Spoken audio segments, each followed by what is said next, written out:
Bonjour. Permettez-moi d'abord de vous souhaiter un joyeux Noël.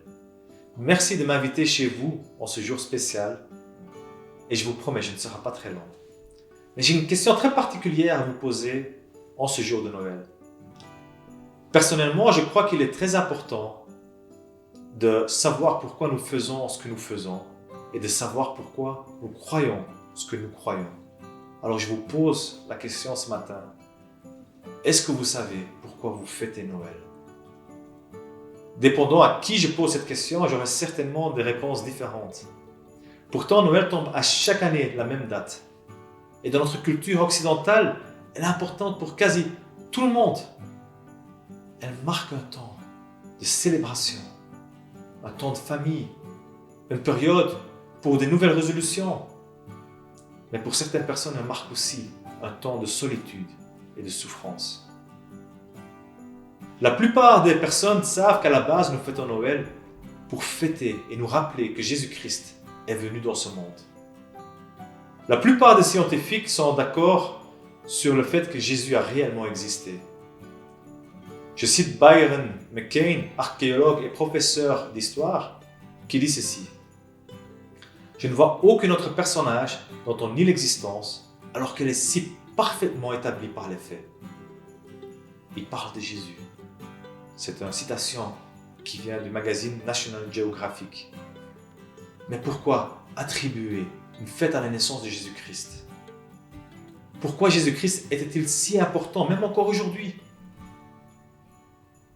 Peut-être y croyez-vous, peut-être n'y croyez-vous pas. Alors je retourne dans le temps avec vous à la naissance de Jésus-Christ, où même à cette époque, des personnes ont dû choisir s'ils voulaient croire ou pas. Alors lisons ensemble dans la Bible, notre texte vient de l'évangile de Matthieu, au chapitre 2, versets 1 à 12.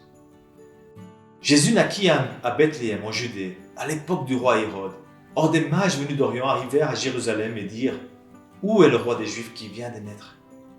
En effet, nous avons vu son étoile en Orient et nous sommes venus pour l'adorer. » Quand le roi Hérode apprit cela, il fut troublé, et tout Jérusalem avec lui. Il rassembla tous les chefs des prêtres et spécialistes de la loi que comptait le peuple et leur demanda où le Messie devait naître. Ils lui dirent « À Bethléem, en Judée, car voici ce qui a été écrit par les prophètes. Et toi, Bethléem, terre de Juda, tu n'es certes pas la plus petite parmi les principales villes de Juda, car de toi sortira un chef qui prendra soin d'Israël, mon peuple. » Alors Hérode fit appeler en secret les mages. Il s'informa soigneusement auprès d'eux du moment où l'étoile était apparue. Puis il les envoya à Bethléem en disant « Allez prendre des informations exactes sur le petit enfant. Et quand vous l'aurez trouvé, faites-le-moi savoir, afin que j'aille moi aussi l'adorer. » Après avoir entendu le roi, ils partirent. L'étoile qu'ils avaient vue en Orient allait devant eux jusqu'au moment où, arrivée au-dessus de l'endroit où était le petit enfant, et elle s'arrêta. Quand ils aperçurent l'étoile, ils furent remplis d'une très grande joie.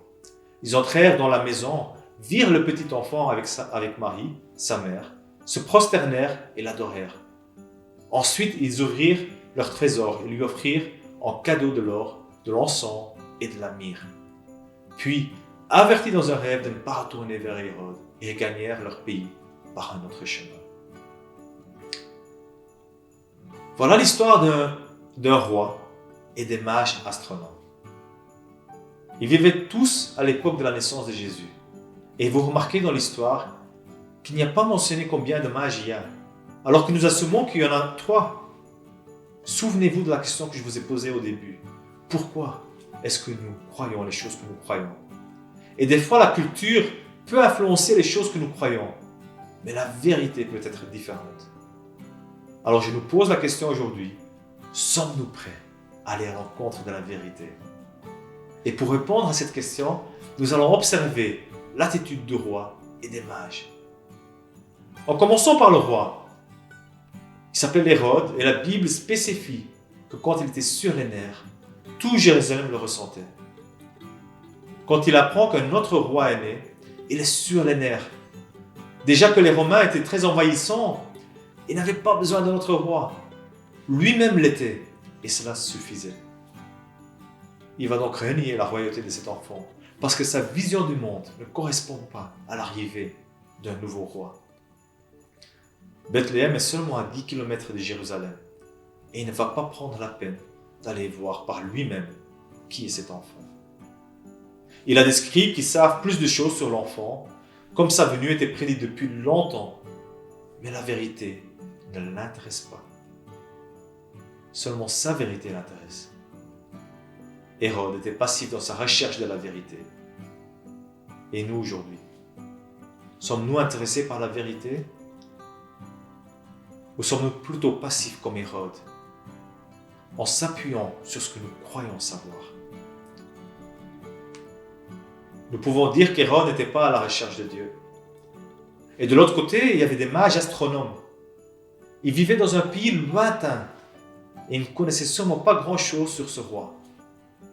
Mais Dieu leur a parlé à travers ce qu'ils connaissaient bien, les étoiles.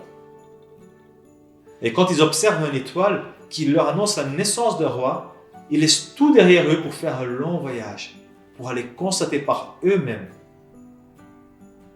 Ils étaient actifs dans leur recherche. Peut-être allaient-ils trouver Dieu.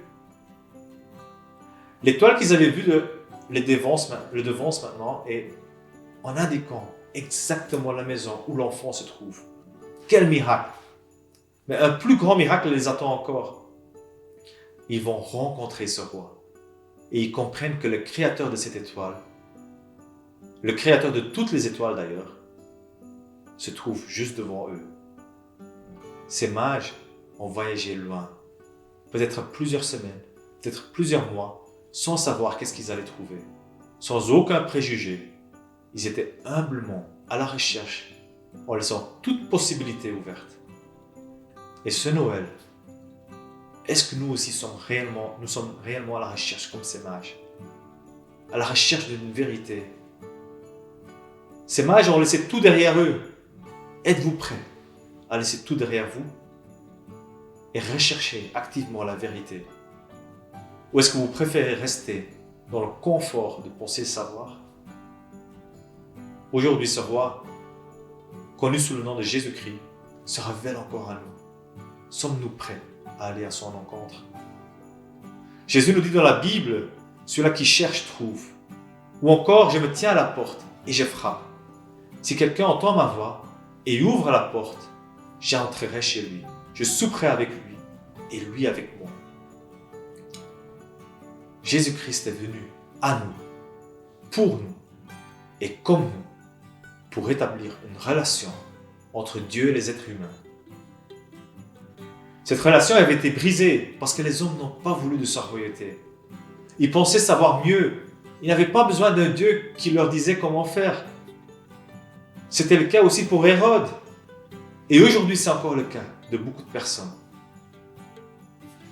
Mais Dieu est venu à nous, dans la personne de Jésus-Christ, pour ceux qui désirent rétablir une relation avec lui. Faites de Noël un chemin de recherche qui vous apprendra la vérité et qui, ultimement, peut vous offrir la vie. La vérité n'est pas un absolu. La vérité n'est pas une religion, mais c'est une personne et elle s'appelle Jésus-Christ. Si vous ne savez pas où commencer cette recherche, commencez peut-être par la Bible ou par un ami chrétien, une connaissance chrétienne, par une église ou mieux encore. Demandez-lui directement à Jésus-Christ parce qu'il vous entend. Et sur ce, je vous souhaite encore un joyeux Noël.